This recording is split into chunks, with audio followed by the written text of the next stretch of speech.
Ne plângem că tinerii nu se mai angajează, că ne pleacă din țară sau că nu-și găsesc joburi pe măsura studiilor. Însă puțin pun numărul la remedierea acestei stări de lucruri. Universitatea Româno-Americană a organizat astăzi un târg de joburi pentru studenții din țară, iar angajatorii nu s-au lăsat așteptați. Evenimentul de la Universitatea Româno-Americană nu s-a axat doar pe clasica recrutare și selecție, ci și pe sfaturi și traininguri utile pentru dezvoltarea carierei în acord cu actualul mediu economic. Încercăm să punem față în față angajatorii și viitorii absolvenți în încercarea, pe de o parte, de a vedea mai tinerii noștri colegi, viitori absolvenți, cam care e cererea sau care solicitările din partea angajatorilor și, în egală măsură, știu eu, pentru a le da angajatorilor șansa să vadă cam ce pot absolvenții Universității Româno-Americane.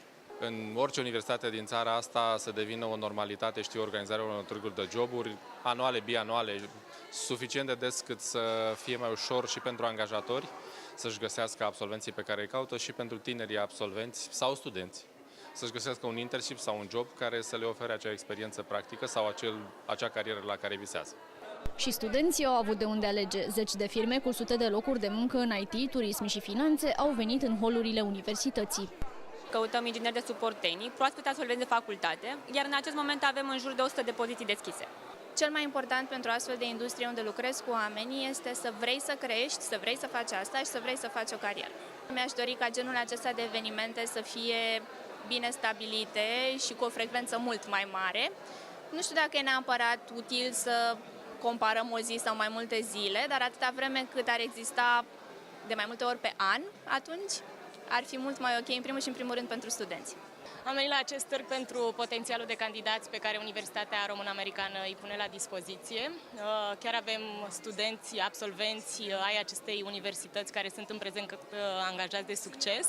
Iar ca așteptare am, bineînțeles, să încurajeze tinerii să pună întrebări, să fie curioși, să spună ce își doresc, astfel încât să le putem răspunde pe măsură. Am venit pregătiți cu oferte de joburi, în principal în zona operațională, adică interacțiune directă cu oaspeții. Bineînțeles, avem continuu oferte de internship în compania noastră, în toate departamentele unui hotel.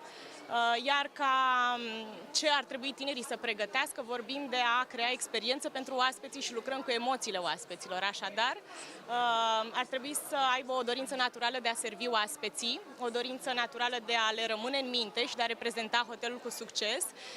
Tot ce înseamnă tehnic într-un hotel se învață în hotel, așa că dorim potențial, zâmbet și plăcerea față de oaspete.